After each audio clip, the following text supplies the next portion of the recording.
I jumped off the stage. I was like 4 feet in the air and did a toe touch in the air and like split my pants. Like they literally ripped from the belt all the way around. I think one that people aren't ready to hear is that truth is relative. Everything is just information until we give it meaning, right? And we get so stuck on the meaning we give it that we're unwilling to look at it in any other way.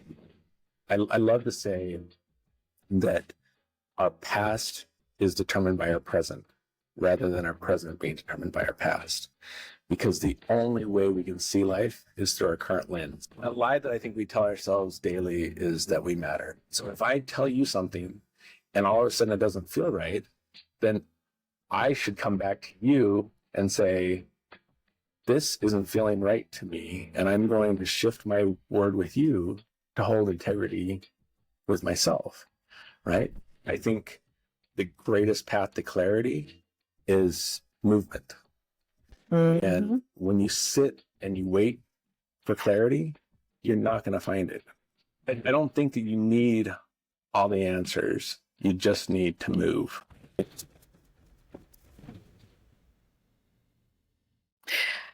Hi guys, we are here with Chip Hopper, the builder of people, not just of companies. Chip is the founder of BookJEDI and Disrupt Normal. Chip operates at the intersection of human potential and exponential thinking, helping individuals and organizations rethink how they live, lead, and connect. Over the past 25 years, he's advised global giants like Nike, Intel, and IBM, while also shaping high-growth companies from the inside as a strategist and executive. But beneath the titles and strategy decks, Chip's real work is quieter and harder. He is helping people confront who they are so they can become who they're meant to be. Chip, welcome. Well, thank you. Thank you for having me on here. Thank you for that great introduction. That makes me sound like I'm really impressive. You are really impressive, and you're selling yourself very shortly on social media. Nobody really knows, like, wait, this guy is actually, it's like an onion. You're peeling all these, like, what is going on, the things you do. Tell me, like, what is, like, the craziest thing about you that you haven't mentioned on a podcast? The craziest thing that I've mentioned that you've never, that's something that nobody else knows. Oh, man. I had to put you on the spot. I'm going to tell a story, and I'm going to keep out his name. Okay, I like that. He's passed away, but I don't think I've ever told this story on a podcast. Years ago, I was at an event, and I love events. I love putting on events. I love hosting events, bringing people together, and doing great things. And I love to bring on musicians or others that are doing cool things, or be at events where they're doing things. I was at this event that was not my own event, but they had a singer on stage, and I love to dance, and I was dancing in the audience. And it's a relatively small audience, but he saw me and he pulled me up on stage. Okay. And we got to sing one of his famous songs together. And then I did a toe touch off of the stage and split my pants front to back all the way around, which was a super experience. But what was so cool about it is that it's those moments that end up connecting you to people, right? Like when you have that space of something unique that happens, or a story that's different from the normal, like how often does that happen, right?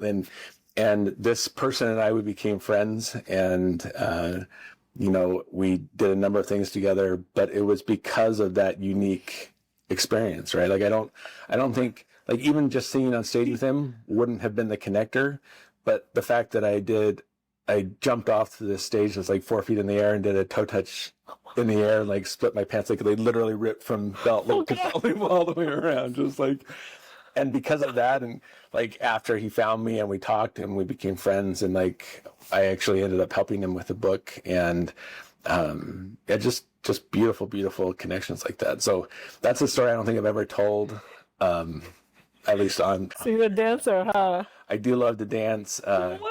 I've danced since I was little. I had a full-length mirror when I was young, and I remember like just dancing in front of the mirror. When I was 12, I was breakdancing and like doing all kinds of different dance that way. Most of it's been solo dance my entire life, right? But the last couple of years, I've really taken up partner dancing as well. And I do. Yeah, I do. Guys. I love dancing with my partner, and we have a really good time with it. And one of the things that I constantly try and do is push myself into spaces of discomfort, because that is where real growth happens. And so every year I come up with something that it scares me to do. And then I focus on doing that and getting really good at it. A couple of years ago, it was pickleball. Last year, it was partner dancing. And I would just push myself to dance, take lessons and classes, and do those things. And this year, I'm putting this out there. It's singing. Oh my gosh. That scares me to death. What you going to American Idol? I don't karaoke. I don't do anything of that. Like, I mean, I sing in the truck all the time. I sing in the shower all the time. But like most people, I'm singing, right? But I never know. But I will. Another interesting story. When I was in high school, I was halfway through my senior year, and they called me down to the counselor's office, and they said, "You need a half art credit to graduate," which is crazy because like art is like, I love art, creativity, writing, drawing, everything else. But the only class they could put me in was a cappella, without blowing up my schedule, because I had calculus and AP English and all these other classes in my schedule, and I could not sing, right? And I ended up spending a half year in a cappella, mouthing all the words, going to the competitions that we were in, traveling with the a cappella team out of state. Like, it was an amazing experience being in a cappella, but I never sang a note. Interesting. Why'd you prove them wrong this year? This year, by the end of the year, That is so cool. I'm telling you, Chip, you're like that. Like, first time I met you, I'm like, water. I'm like, I don't see any color in him. But it's like, the more you drink, it's like, wait, this is a vital thing. This is an important, there's so much to this guy. Like, there's literally, I'm sure Katie, this girl is right here. There's a lot to him. Like, he's very interesting, very fascinating. And I think the audience is going to, by the end of this episode, they're going to love you and follow you. We're going to play a game. I want to start with the game first. And it's called Brutal Honesty, which I know you are very brutally honest. Brutal honesty. One truth most people aren't ready to hear. But you got to be brutally honest. Oh, man. I think one truth that people aren't ready to hear is that truth is relative, that it depends on how you're looking at it. And it's all about, everything is just information until we give it meaning, right? And we get so stuck on the meaning we give it that we're unwilling to look at it in any other way. And all the time people will say, but these are the facts. This is what happened. These are the facts. I'm like, right. But it's all just information, and it's how you interpret it. It's what you decide to give it, the meaning that you decide to give it. And I love to say that our past is determined by our present, rather than our present being determined by our past, because the only way we can see life is through our current lens. Yeah. And the only way you're seeing your past is from the present lens that you're looking at it from. And when you look at superheroes and villains in movies, they all have the same backstory. They all were adopted, or their parents died, or whatever else. It's what they chose to see out of that, what they chose to take away. And I think too often we're not honest with ourselves in saying that we have the power. We are the creators to make the life that we want. What do I say, you guys? I'm so new. What? Wow. One industry that's broken. What industry isn't broken? I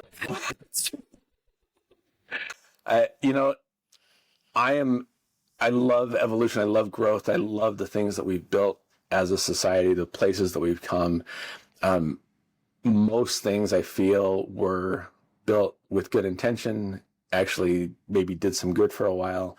But we have some things, especially in the United States, that I feel have not only fallen behind, but have gone down like very wrong paths. A lot of it based on where's the money, right? Yeah. One is the way that we take care of ourselves, health, right? From the food pyramid that was a total marketing scam to like to breakfast is the most important meal of the day, which it's not, but it's like all these pieces that were built to try and make money, the way our food is processed, what's in our food.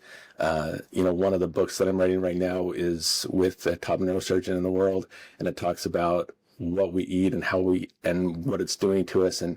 And he works with cancer patients all day long, and just he's got this different way of doing it that's outside of what we call the standard of care. And our standard of care just has a lot of challenges. It's I love some of the things that are happening in the country right now to try and right that. I think that there are things that we've come to not talk about, right? Everybody can list them, right? We don't talk about politics. We don't talk about religion. We don't talk about sex, right? Yeah. But all these things are like things that most of us feel very similar, yet because we don't speak out loud, the ones that speak are on the edges, and all of a sudden policy and beliefs are driven by these fringes when most of us are actually more alike than we realize. Yes, and a lot of them, they don't talk about sex, but they're creepily watching it every night. And I don't know, what are your thoughts on that? I'm so against porn, and I wish somehow that would just get eradicated. I don't know. I feel like it's ruining the young people these days. Yeah. I'm talking like I'm at least 79. I think, when it comes to anything that you become addicted to, it's more about how are you using it? How are you taking it? What's the quantity that you're ingesting? Like, is social media inherently bad? I don't know, right? But if you spend 10 minutes a day on social media, it's not going to destroy your life. But if you spend 6 hours a day on social media, it could, right? I see most things that way. Like, what's the dopamine that you're getting? What are the beliefs that you're putting into your head? We were talking earlier today about the fact that a lot of people watch the food that they eat. They're like, if I want to be healthy, I can't eat this or I can't eat that. But when it comes to what they're putting in their mind, they're looking at the buffet and just letting anything flow into their mind. They're not really protecting their mind space. And, when it comes to porn or anything like that, I think there's that space of what are you protecting? What are you allowing yourself to believe? What are you creating for yourself that is hurting you or taking you away from the things that you truly, truly want? I do think that there are a lot of societal beliefs that we hold on to that, I like to look at a belief and be like, why do we believe that? Mm-hmm. Is it true? Is it really true? And is it serving me to believe that? Right. We look at, like, going back to systems that I think could be improved. The education system is one, right? But people are like, this is the way it's been, right? I'm like, well, only for a couple hundred years, right? Like, it's like, everything is like, and why was it built? It was built for the industrial age. And so to be able to look at why do we have that belief? Where did it come from? Is it really serving us to continue that? And those types of things. So, if you went over to Europe, nudity is not an issue in Europe, right? They have issues with violence, right? But over in the US, you've got kids playing these video games where they're shooting heads off, but you're saying, don't look at any nudity, right? And it's like, okay, what's really more damaging to me, right? And I'm not a proponent for any one of these things, but like when my son will be playing a video game and callously like killing people, and then he sees a show with a topless woman and he's like, oh my gosh, can't look. I'm like, is that really the way what I want him to be concerned about, right? Like, do I want him to be less concerned about guns and killing? Yeah. Right. So anyway, I know that's a little controversial, but like, well, yeah, I like that you're not a judgmental person. That first you gave me that, like, I like that. But it's true. It kind of depends on what exactly are you, like, what kind of purpose is that serving me? And is your son really playing PlayStation like that? Or? You're right. But like going back to like that higher level, just talking about intimacy, right? I don't think that's talked about enough, right? I don't think that, like, most people go their whole lives not knowing how to really do that in a healthy, connective way, right? True. When it comes to religion, we often sit there and people will have their faith, and you can't talk about their faith. You can't challenge faith. We've gotten in this space where it's like, don't challenge faith. And in politics, it's like, oh, don't even bring up politics because I don't want to ruin the friendship, right? Yeah. Don't talk about how you make money because that's not polite to talk about how you make money. And for me, I'm like, let's absolutely talk about how we can all make money together. Let's absolutely talk about our beliefs. Let's talk about how to do better with relationships, how to do better with intimacy. Like those taboo topics to me should be the core of conversation. And I think what it comes down to is learning how to communicate well, how to tell your story, how to listen. We have all these classes in school that teach us how to write and how to, speak and how to do a presentation. But how many classes do we have about how to listen and how to hear someone else, right? It's so true. So, and since you said, let's talk about religion, are you Mormon? I am not Mormon. I was born into the Mormon religion. But that is... And why did you give it up? That doesn't usually happen. Yeah. So for me, I've always felt myself a seeker of truth. And one of the things I loved about the Mormon religion was it's built on this premise of seeking truth. Yet it came down from me that at the end of the day, it was seek the truth, but if you don't find what we already have, then you haven't really found the truth. And this is my take, right? But for me, I've read a book a week now for almost 30 years. And a lot of that is just consuming knowledge and information. And I've written books for some of the biggest names in the world, right, as a ghostwriter for much of my career. And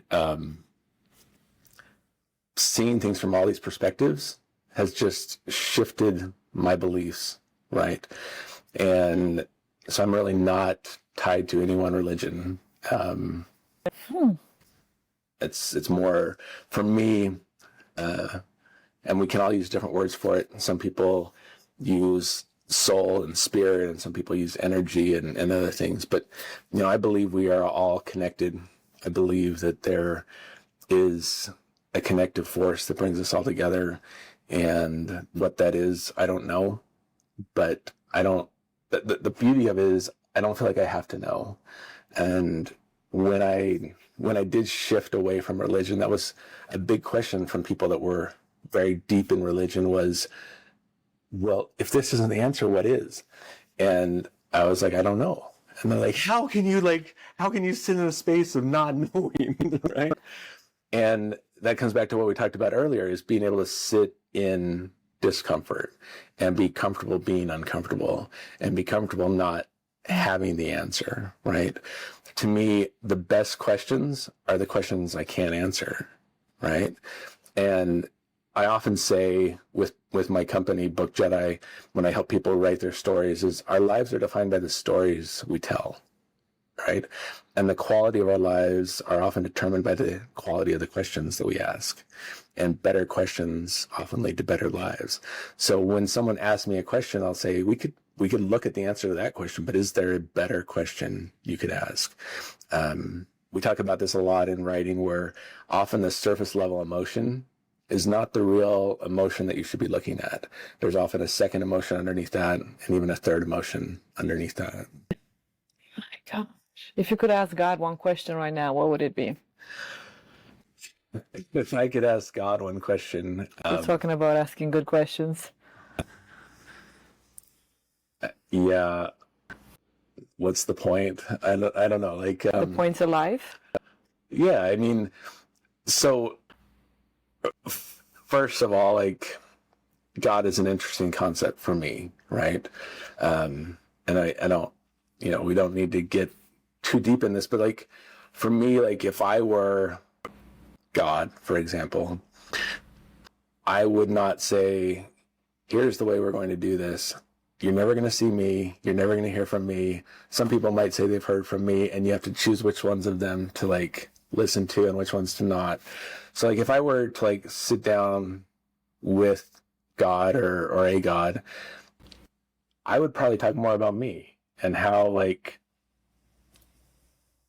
what could I do to live even a better life, right? This has been one of the things, like when I did leave religion, people would ask me, they're like, well, what if God might judge you now, like, and you might not go to heaven or whatever. And my response has always been, look, I am leaning into the best version of myself that I can be. And I am kind, and all these attributes that are important to me. And I'm like, if I were to die and meet God, and God were to say, like, well, you're out because you left a religion or this religion that 95% of the people on the planet have never even heard of, like, that's probably not a place I want to be. Right? Like, it's like, is God going to look at me, or is he going to look at, like, the religion that I picked? Well, first of all, I think God would already know. You don't even need to talk about yourself too much, because he already knows you and everything about you. But so I would ask him about me, because maybe that's she may know more about me than I would. Yes, I think. What about looking into different Christian religion, like Christian denominated branch? I am always open to shifting my beliefs. One of the things that I have often said is that I look at all my beliefs as onions, and they all have layers on top of it. Like you. And I will peel back, like, with new information, I will peel back that onion to the point that I will take a core belief and release it if I find new information that shifts that belief. So, one of the joking statements I like to say is that I always tell people never to say always or never, because always and never, like, is that ever true? Like, I don't, like, right? Like, it's like, I'm very hesitant to ever say I will always feel this way, or I always believe this way. In fact, if I were to tie it to religious beliefs, I would say the minute I feel like I've learned everything, I stop growing and I stop moving, which is in essence the definition of being damned, right? You have stopped progressing, you've stopped moving. And I don't see ever getting to a point where I feel like I know with a certainty, right? Mm-hmm. The more I learn, the more I know I don't know. It's so true. That is so true. And I think, have you been to Israel yet? The Holy Land? Yeah. You have. Yeah.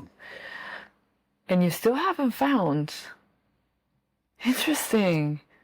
Yeah. So, to me, that gives you a lot of answers, that place. And I think there are a lot of places on this planet that do, right? Like, standing in the water in Costa Rica, the energy of that land is some of the most amazing energy I've ever felt. Going to these different places in the world where there are things that we have stories of what happened there that I don't believe we have the full story, right? And not to get into conspiracy theories or anything like that, but I don't believe it was the Egyptians that built the pyramids, right? I believe that we've had other advanced civilizations before us. And this episode is getting just flagged all over the place. I love it. But one of the things that I would love to do is I would love to travel the world to these places that we have given ourselves a story that fits the narrative of the current belief of where we came from, and see what else is there, right? I don't like the idea that we could have made these stones in Egypt from like some kind of putty and built them up, or that we dragged them on across logs with ropes, or those don't add up, right? And there's so many places around this planet where we see that. And tell me more. We see technology, we see caves that are smoother granite than we have even capability to do now. We have vases and things like that are so symmetrical that we don't know how they were. We still don't even know how they were made. Cymatics to me is a huge study in the study of how sound moves matter and or sound interacts with matter. And we still look at that and we don't know. Like, we're still like learning this stuff. And I think one of the things that's the most fascinating to me is we've come up with all these laws of physics. And we have all these beliefs of why gravity works this way and all these different things. But then we've now come down to this quantum layer, and nothing in the quantum layer matches with the physics model that we have. It's different. So how does what's foundationally here not match what we have above? And I just think there's so much that we have yet to learn and understand. And for me, like, I mean, are we in a simulation? I don't know, right? Like, but it comes back to, there was a movie called With Jim Carrey? the Truman Show is a fun one, but Yeah, there's called Free. Oh, what is it? Basically, they're in a simulation, and I don't know. We'll have to put this in the notes or something. But in part of it, one of them says to the other, he's like, "If we're in a simulation, what matters?" And I'm butchering the response a little bit, but in essence, he was like, "This moment matters to me, right?" And that's the way I try and approach life. And I like to measure my life in heartbeats. And where am I spending my heartbeats? I spent decades of my life spending my heartbeats for the hope of future heartbeats of something that hadn't happened yet. And most of those future hoped heartbeats never end up happening. And the more I live, the more I have tried to say, where am I spending this current heartbeat? And is this the way I would spend it, right? Regardless of what happens in the future, how would I spend my heartbeat now? That water that you think, oh, no color, no taste, I'm telling you guys, it's freaking vital. Where was that water? My gosh, I want more of it. It's amazing. Like, we have so many freaking reels right now that I'm thinking in my head, like, man, this has to be the deepest, most philosophical episode we've filmed so far. I'm telling you for real. Like, I'm not trying to impress your man here, but it's like legit. That is, I don't even know what I was thinking to ask you, because I'm just like, so many questions. One lie people tell themselves daily. I think that's one thing I want to ask. A lie that I think we tell ourselves daily is that we matter. And what I mean by that is we grow up, like when we're born, we feel like the world revolves around us, right? And many times children, if their parents get divorced, why did your parents get divorced? It was my fault, right? Like everything that happens is their fault, right? And they are the center of this. And we have this view of life that if you were to picture your life as a movie, there's no way you're not the central character, because you can only see your life. Yep. And so when I say that's the lie we're telling ourselves, is what I'm saying is, like, we're only seeing it from our perspective, and we're only seeing it as the central character. And what if we're not, right? And what if, one of my favorite things to do is to look at the moon. And when I look at the moon, it makes all of my problems so small, right? And when I focus on myself, my problems become big. But when I'm not focused on me, when I'm focused on other people, or when I'm focused on the moon or the stars, like all of a sudden it's like, this doesn't matter, that doesn't matter. And I can just live, and I can be in that moment. We so often we surround ourselves with, these are my beliefs, these are my boundaries, this is what I can do, this is the only way I can be seen, this is the only way I want people to see me, everybody's looking at me, everybody's watching, and everybody is judging me, like and we spend our lives going, you're living it for someone else, you're not living to live, right? And one of the things I love to speak on is integrity, and everybody preaches about integrity, but most of the time they're talking about integrity to others. Like, if I give you my word, I better keep my word no matter how I feel. And I challenge that, and I say, who should you be most in integrity with? Yourself. And so if I tell you something and all of a sudden it doesn't feel right, then I should come back to you and say, this isn't feeling right to me, and I'm going to shift my word with you to hold integrity with myself, right?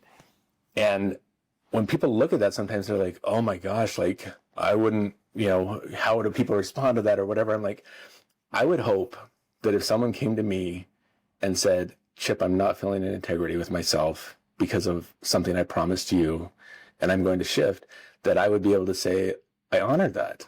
I want you to be in integrity with yourself first. And, you know, like if people are, so many times people be like, but I told them I'd go to the party Saturday night. Right. And I'm like, and they're like, I have to be in integrity. I have to go to the party because I said I'd go to the party.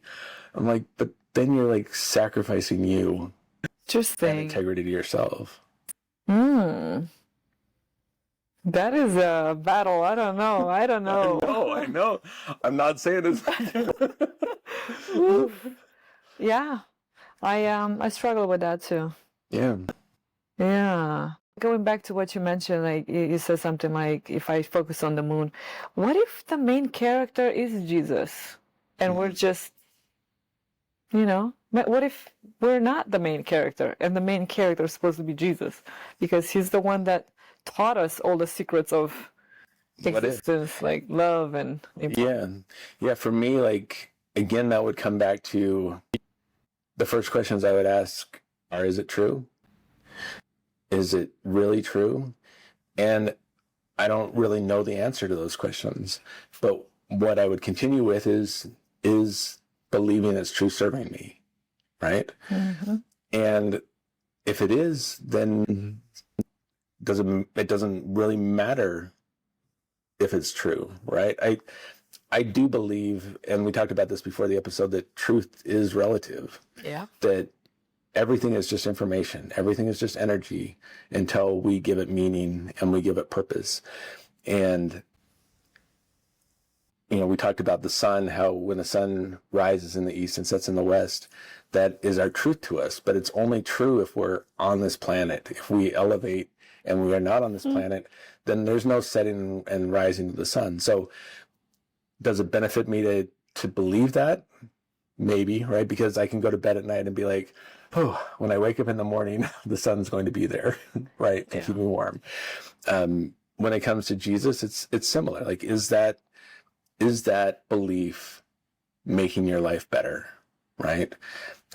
Is the belief, and for many years I believed like these families last forever, and like if I lost a child or if I lose my relationship, it's okay because I'll see them again. And for a long time, that felt like something that was necessary for me to serve me, to feel better for myself or whatever else. And whether that's true or not, like if that belief is creating a better life for you, then it's still serving you. So, I mean, I'm not saying to go out. Like, sometimes when I talk about this, people are like, so you're saying I can make up anything I want? I'm like, okay, I'm not saying make up anything you want. But when you were 4 and your ice cream fell out of your ice cream cone, right? What did you take away from that? Okay, well, I learned that I should only have ice cream in a bowl, and I really wanted it in a cone, but I know I need to have it in a bowl because it falls out of my cone. Like, okay, is that true, or is that just a belief that you've created and you're holding on to because of your experience? We are very much pattern recognition, beings, and we can only predict based off of what we know. And the only way to move past that is to create space for what Joe Dispenza calls quantum surprises and things to happen in your life beyond what you can predict. Because if you are constantly predicting your life, the best life you can possibly have is one that you already know. It is so true. And you mentioned something about family. Is there something is the family okay? Oh, yeah. No, I went through a really hard divorce, right, many years ago. But growing up in the religion that I did, there was this belief in the religion that families are eternal and families last forever and families will be reunited after you die, and all these beliefs that, those were beautiful reasons for me to want to stay in that religion or that faith for those beliefs. So that was only referencing that. Okay, yeah, we're not going to dig into that, but one habit destroying people silently, what do you think would that be? One habit that's destroying people silently?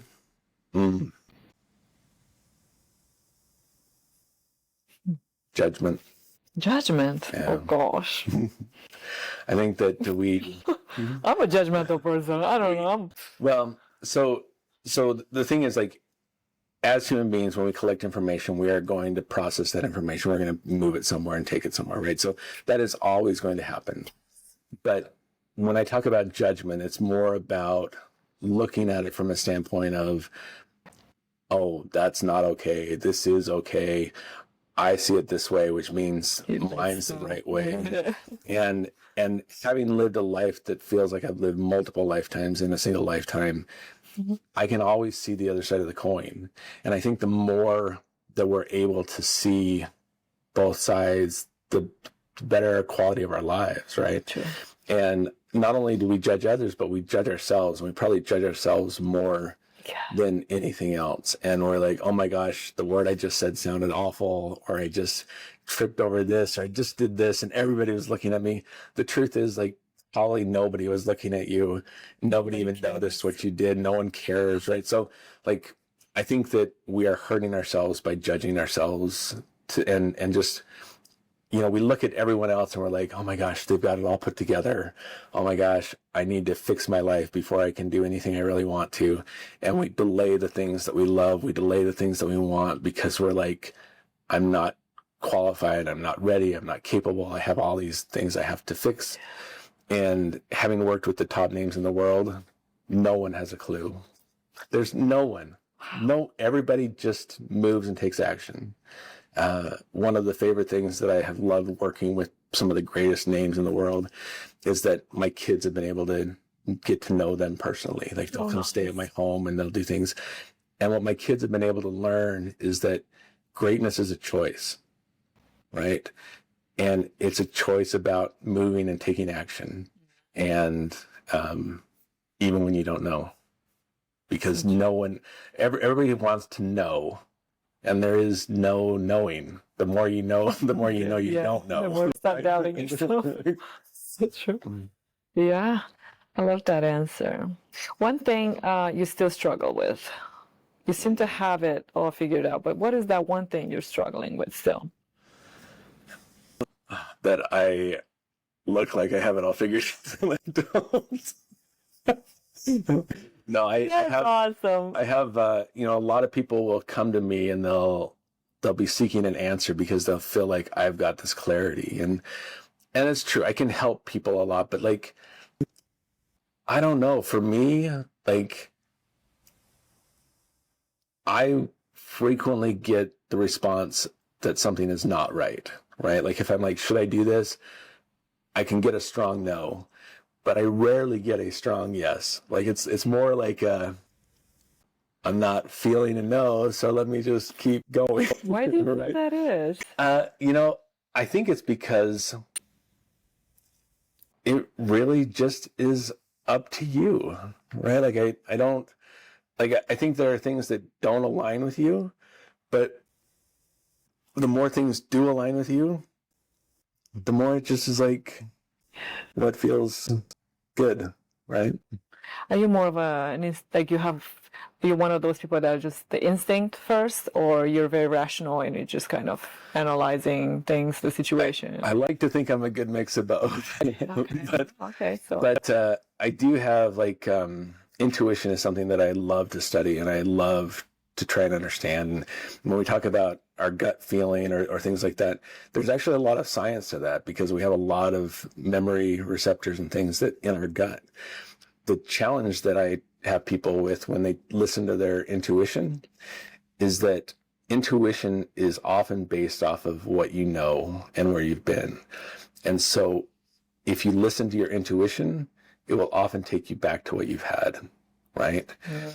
And so when people are like, oh, I had this gut feeling I should do this or I should do that, I'm like, okay, but where's that coming from? Because there is this sense of comfort in things that aren't right for us. Like, we sit in a space where familiar discomfort begins to feel like comfort. And so if you listen to your intuition in those spaces, you're going to end up in that same familiar discomfort. and being able to move to shifting what it is for you, I think is a really big one. We talk all the time about people who make a ton of money in the lottery and 2 years later they're broke, right? Yeah. That's because they're coming back to their current state. So they're in a sense, they're listening to their intuition without allowing it to shift who they are and where they are. It's very interesting because that's what they know. Mm-hmm. Wow. What's a belief you have about life that most people would disagree with? That truth is relative.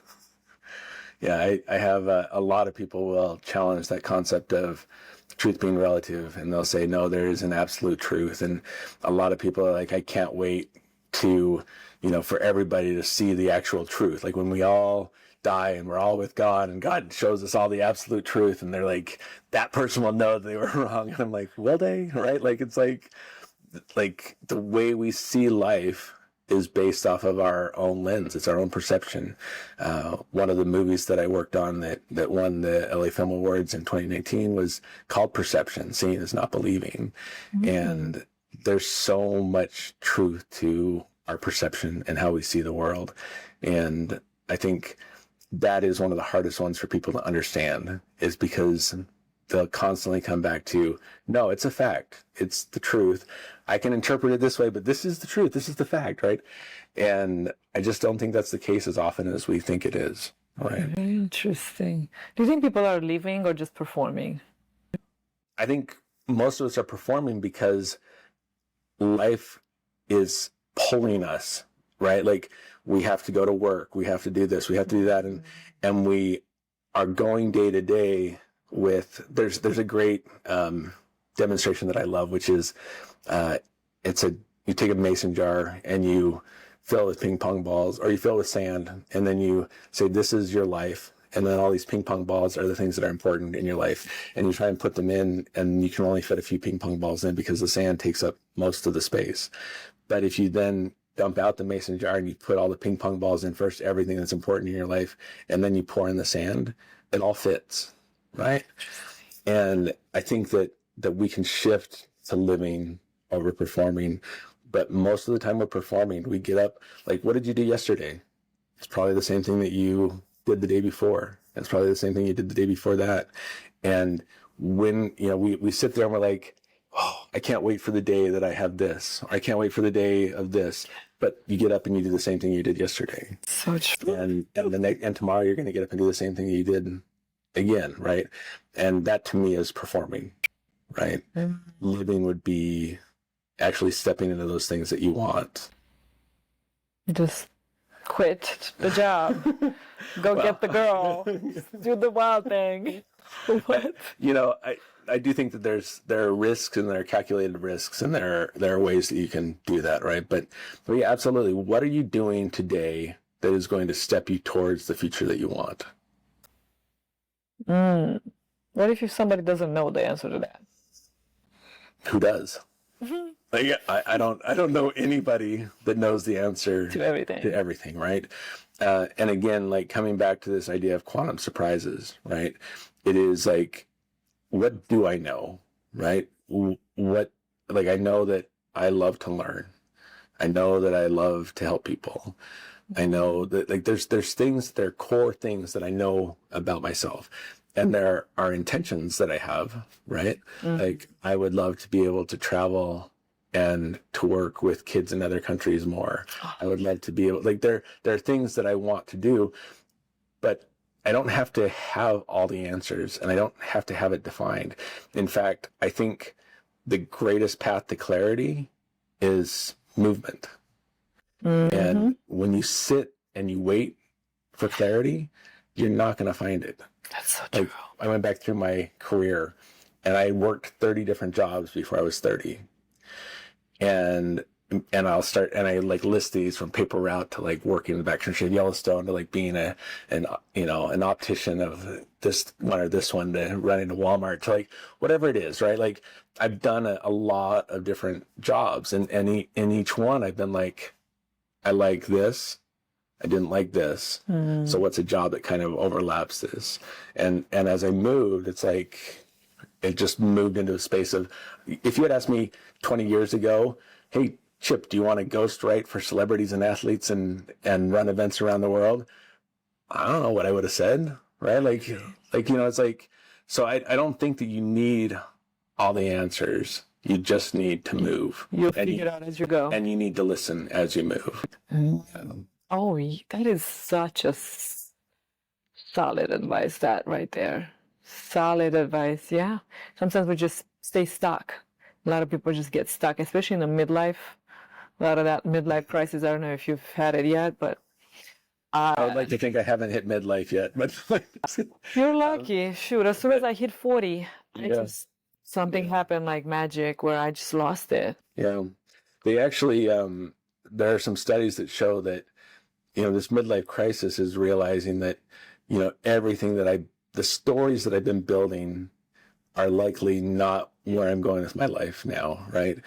And they've actually seen that once people either decide to make that shift or realize what they have is more what they were wanting anyway, their happiness levels go up, their joy goes up, right? When they let go of the stories that they're holding on to. We often, like I said, our lives are defined by the stories we tell, but we also hold ourselves back by continuing to try and hold on to stories that aren't, right? We do this with partners. We do this with our own lives. The you that I know is different than the you that she knows, is different than the you that you are to yourself, right? And if I hold on to my story of you, even though I keep seeing you manifest something different than that, then it's creating a gap for me of expectations that aren't being met. True. Right? And I can continue to excuse those, or I can shift my story. Yeah. And I think that our personal stories are like that too. Like, I could have been a famous basketball player if I'd done this, or if I'd done that, or whatever, right? And the story becomes more important to us than the reality. And we would rather have the story that I could have than the story of I tried and I didn't. Wow, yeah. It's crazy. And if somebody's in, like, say after all of what you said, somebody's dealing with midlife crisis, what would be the one piece of advice you'd give them to help them see it clearly? Well, even though you haven't experienced it. As Winston Churchill said, if you find yourself going through hell, keep going. You know what the weirdest thing, and I'm going to tell you something really, really weird happened. This is the third podcast today. Every single episode said this quote. Wow. What the heck is happening? I wasn't even thinking of that one until you said that. Are you serious? Like every single episode today? Wow. What are the odds? Yeah. What? Okay, before all this wisdom, okay, so before all of this, you worked all these different jobs and you figured it out, now you're this successful guy writing for all these celebrities and all these people. Who were you before all this? Like, what was that child? Something that nobody else knows, because I don't want to have to repeat the content. I know we have a lot of, you've been on so many, hundreds of podcasts. Who was that child? Yeah, that's an interesting question. I don't have a lot of memories of my childhood. It's a very interesting thing that I still have not figured out. But I was the oldest of 8. I am the oldest of 8. Okay. And when I was 10, I was the oldest of 6. And, I have some very vivid memories, but there's a lot of space where it's just like, I don't know if those are stories that I only have them because people have shared them with me, or if I actually remember them. So knowing the young me, I don't know. I remember several versions of myself, right? And I know that one of the things that was different was I had what I would call a fixed mindset versus a growth mindset.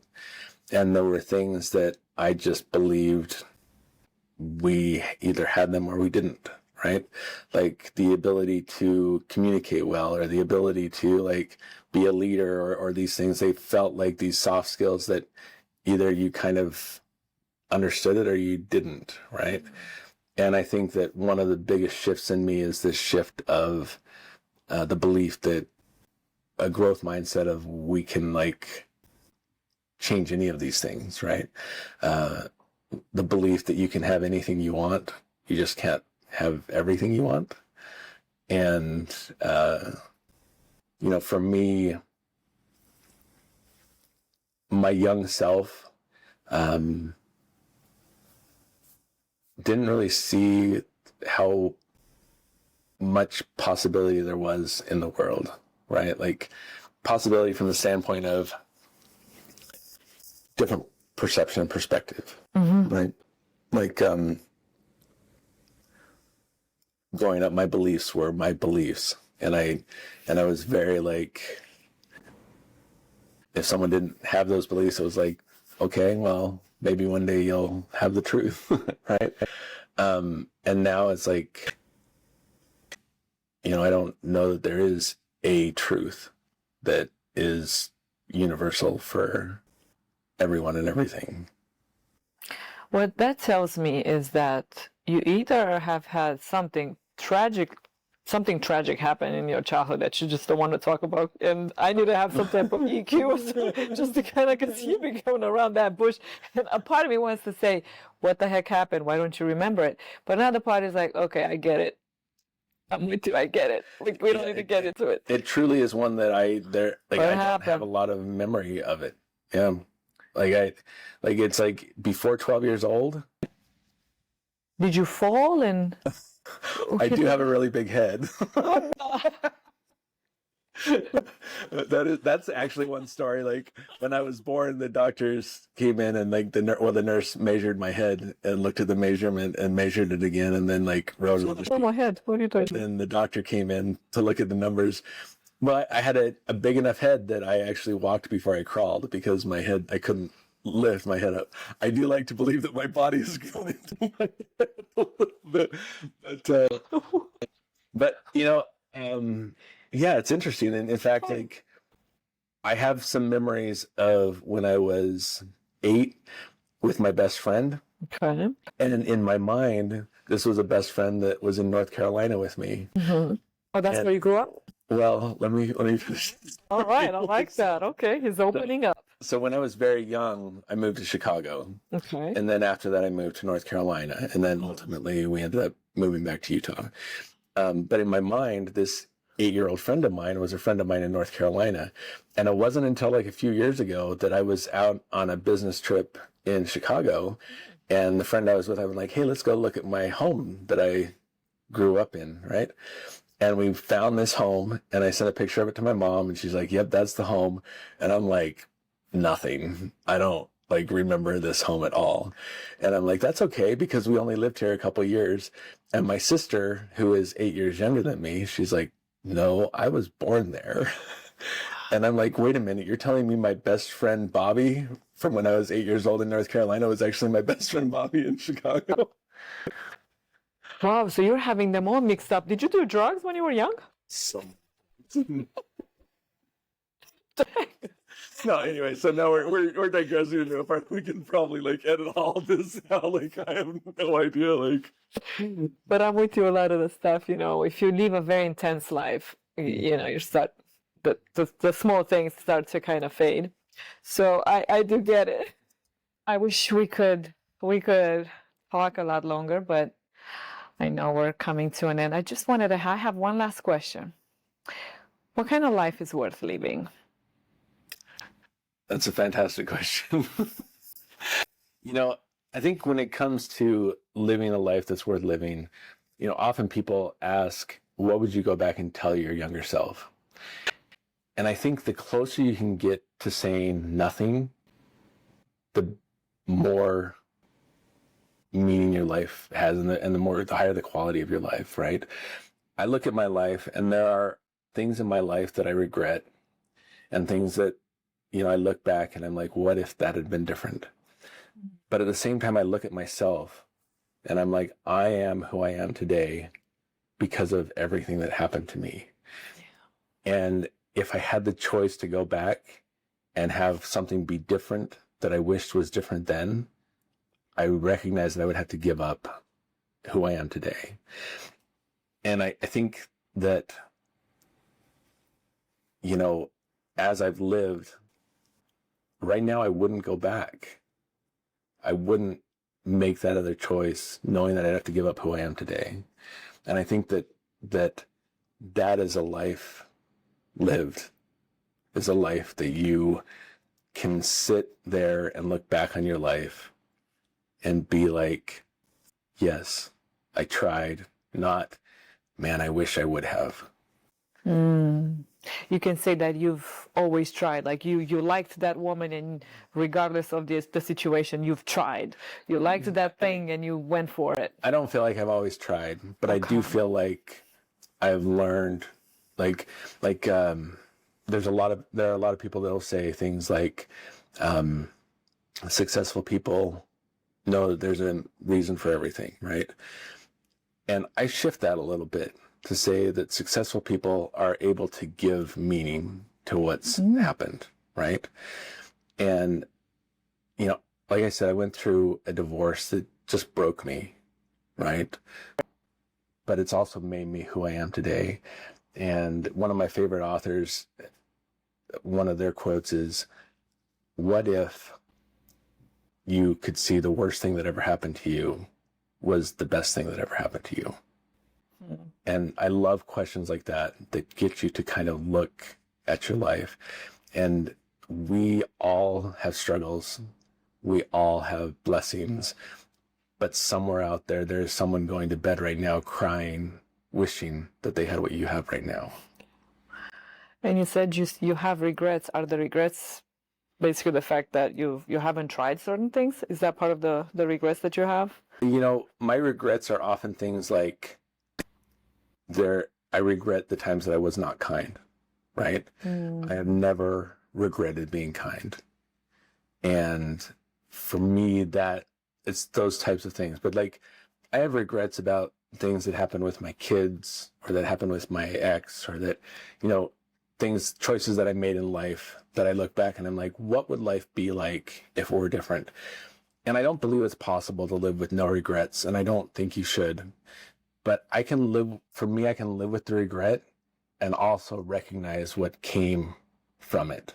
Like, I am me because of the times I didn't take action, because of the things I didn't do. But as I look forward, the only one I'm competing with is myself. And the only one that I'm trying to be better than is myself. And I want to be able to look back at my life and be like, the more that I can look back on my life and say, I did it, instead of, man, I wish I had, right? Like, we often spend the best years of our lives doing what? Working 50, 60, 70-hour weeks for what? Right? Like, what are we moving towards? And, what we're doing is trying to save up money so that when we've wrecked our bodies, we can spend all our money on healthcare to keep ourselves alive. So how much can I bring my future self into today? And to me, that's one of the best questions you can ask, is like, what do I want? And what's really keeping me from it? I think too often we sit in the space of saying, here's what I want in the future, and I'm working towards it, and I'm working towards it, instead of saying, this is the future I want. Can I have it now?